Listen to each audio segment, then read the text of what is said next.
Moving right along. Our next speaker, he is a Brit who lives in Chiang Mai, Thailand's north, and he tells me he is a digital nomad scavenger. I'm not sure what that means, but he's going to let us all know what exactly that entails. So please welcome Chris Smith.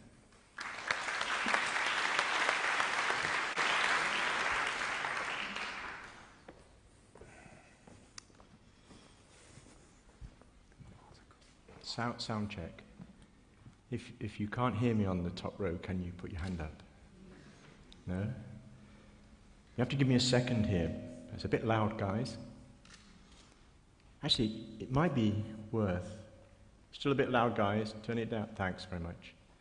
It might be worth, at this point, acknowledging the guys up there. How about turning around and give them all a wave and a shout?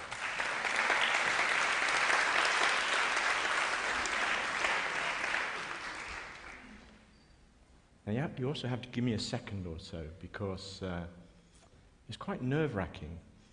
And I'm told there's a theory that if you imagine your whole audience to be naked, you feel better. So give me a second.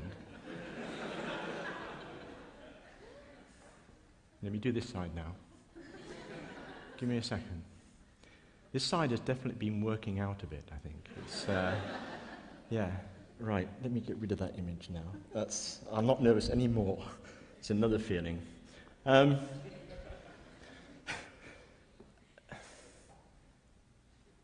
It's amazing. We're at the very first TEDx Bangkok at Ruamrudi School. No response. That was no response. Where's the energy? Don't.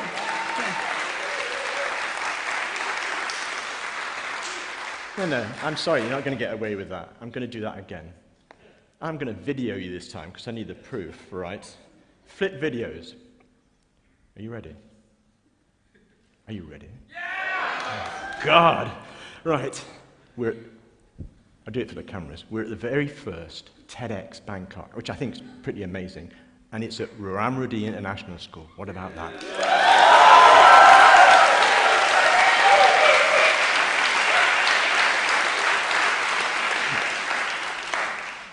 That's brilliant.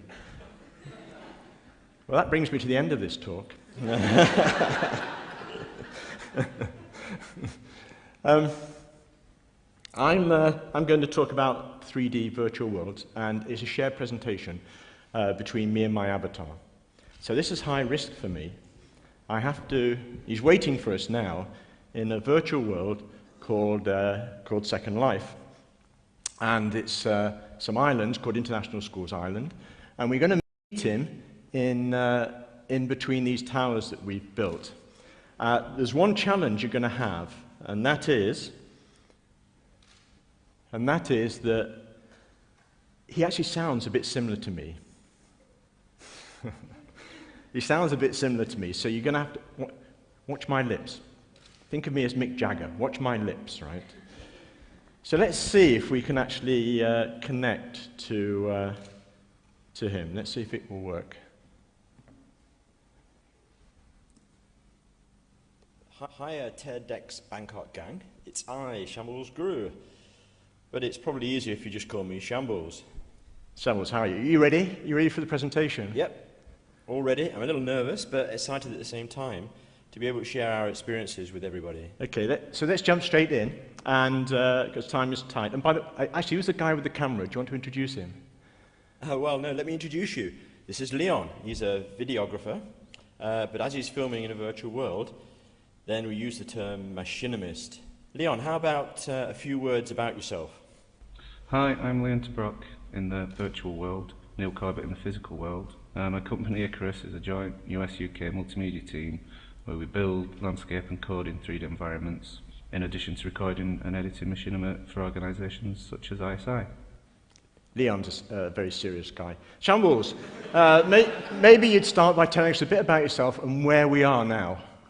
What's the location? Okay, introducing myself. Well, I'm an avatar in an online world that's called Second Life.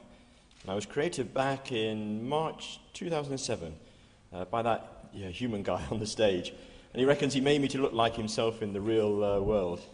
Yeah, I can see some of you smiling. Don't smile, he gets upset. And I think the closest we get is we both have similar glasses. A company called Linden Labs in San Francisco started Second Life in 2002. It's free for you to sign up and create an avatar. There are well over 12 million registrations, and at any one time, there's usually around about 50 or 60,000 people logged in simultaneously. Oh, and yes, I almost forgot, you have to be at least 18 years old to come into the main grid, as it's called, of Second Life.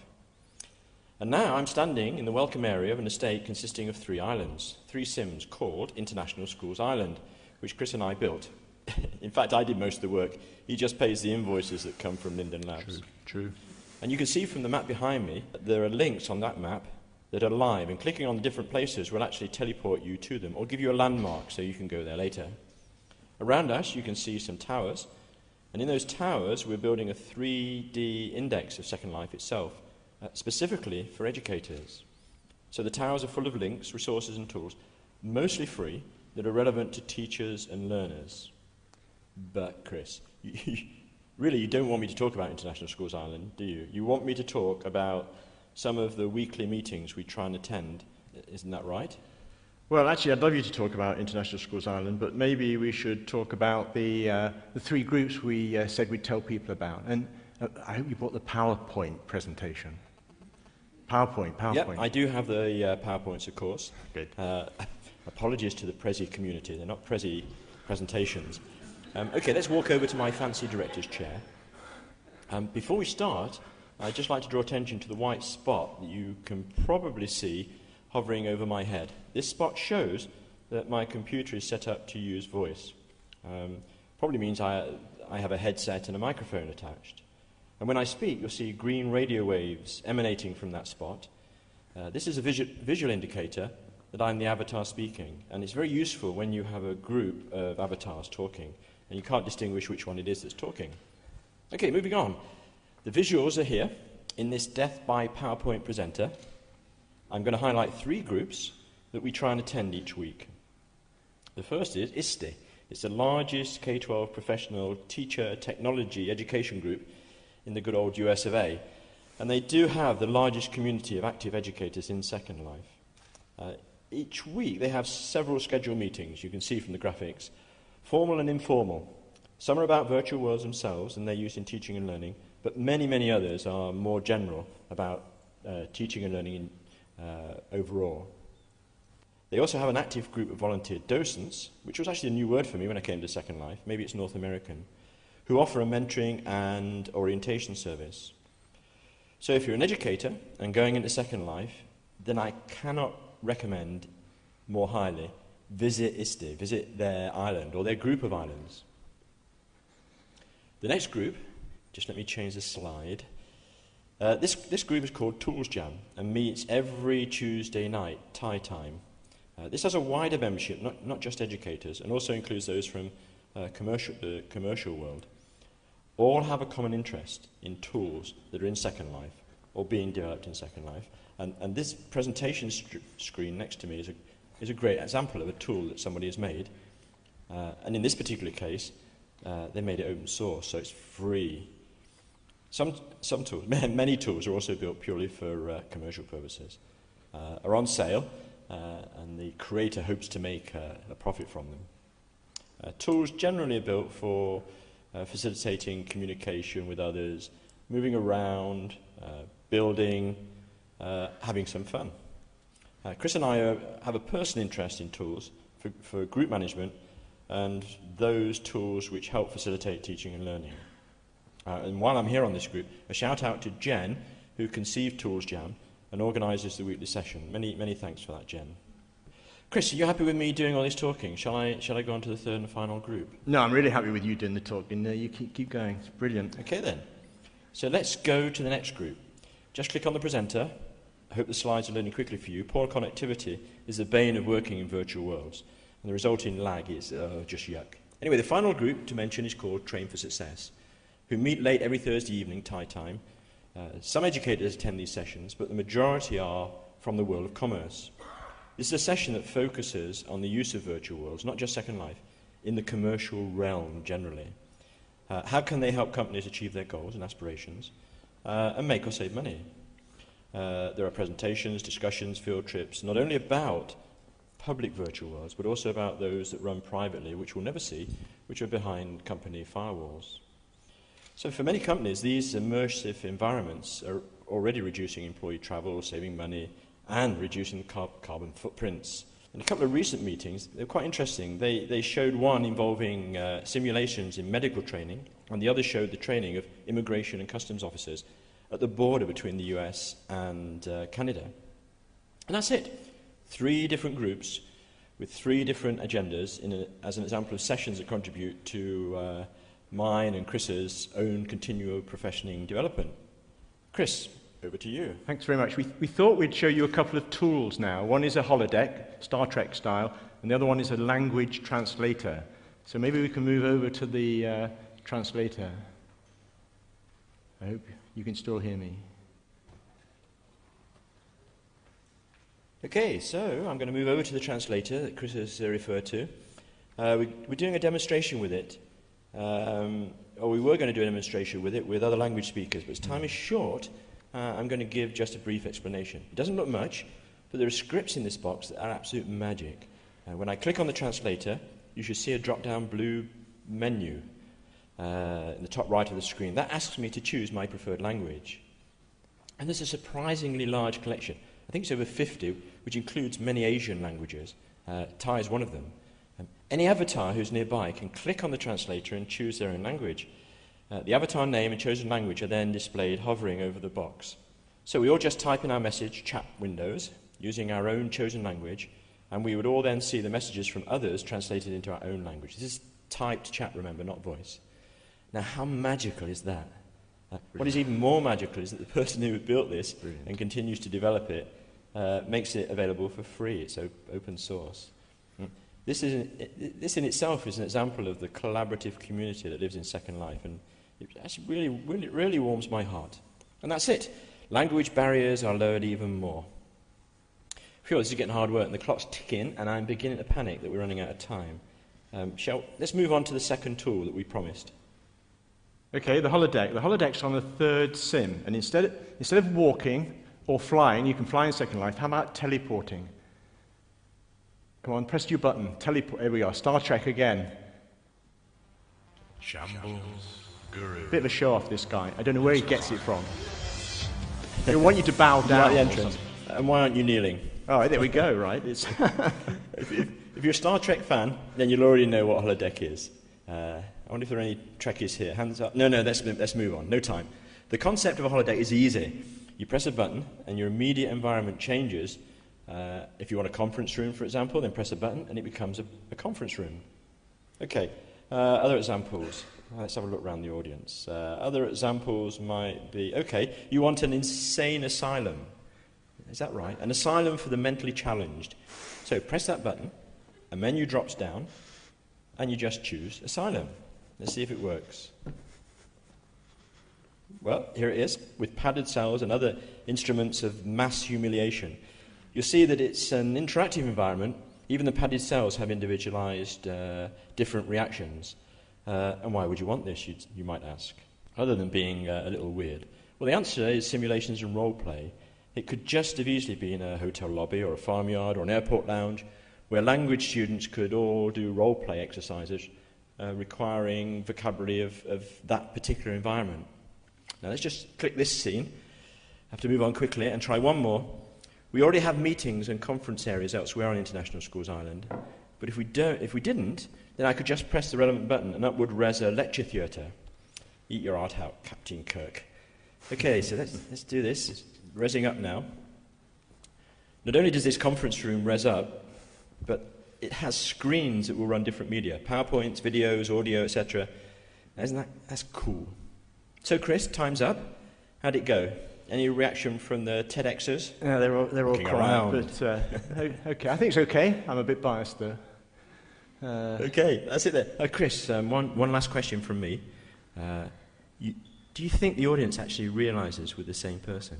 I think they might be suspicious, but they probably think I need more time in that asylum, I suspect. Okay. Have fun, everybody. Take care. Okay, thanks. Catch you later, Shambles. Yay!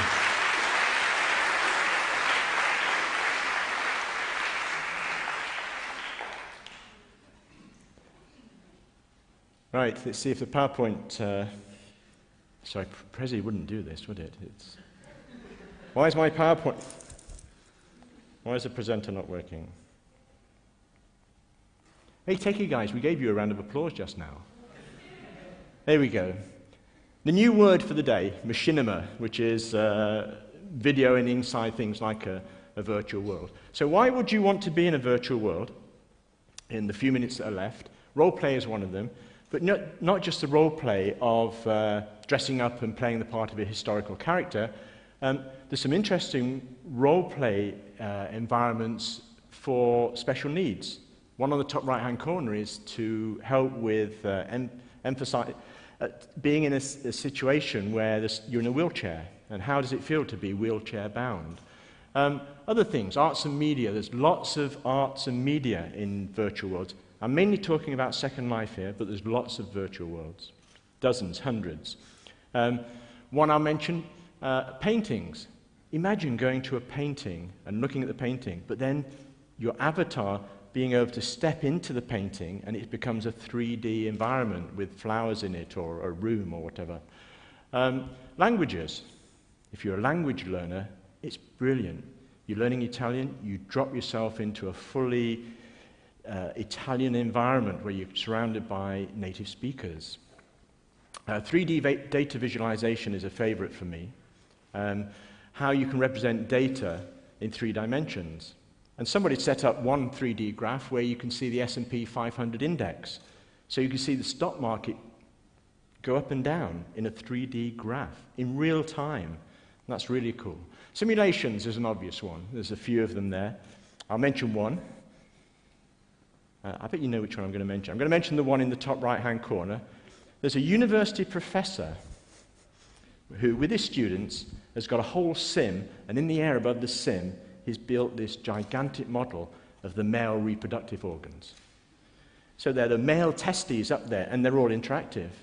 And he's got this, almost like a roller coaster. You sit in this vehicle, and you take a tour around this big, giant, and things are being made, and things are happening, and it's interactive.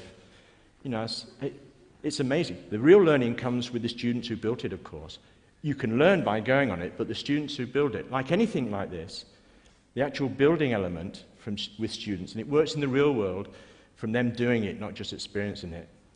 Bear in mind, tomorrow is Valentine's Day, and if you haven't decided yet what to do with your spouse or your boyfriend or your girlfriend, take them tomorrow and have a tour on the roller coaster through the giant male testes. How unique would that be? How unique would that be?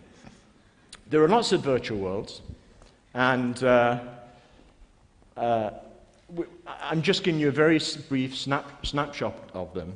For me, the main learning element is the community. I now have, in the 2.5 years I've been doing this, and been in different virtual worlds, I have a global community of colleagues, but also some friends, which I would have never been exposed to. And it's the same as the real world, isn't it? When it comes down to it, it's the people that matter, right? It's the people in the room. It's not the technology, or that helps facilitate it, but it's the people. So let me finish on a story. And the story happened a year or so ago, and I was sat. Let me tell you about the story. Get the fire warmed up. I was out at a restaurant, as you do go, and it was a Friday night, I remember that. And we had the beers, and the beers had been going. You know, glass of beer. Right. I bet all your mouths are watering now, aren't they? Yeah. Glass of beer, cold beer. And the beer had flowed, and eventually, there's a nice group around the table of friends, and eventually somebody said, "Hey, Chris, you do some work in virtual worlds. Tell us about it." I said, "Okay." Virtual worlds are, you know, they're sitting on a computer somewhere, and the one I'm in is Second Life, and it was started by a company called Linden Lab. They said, no.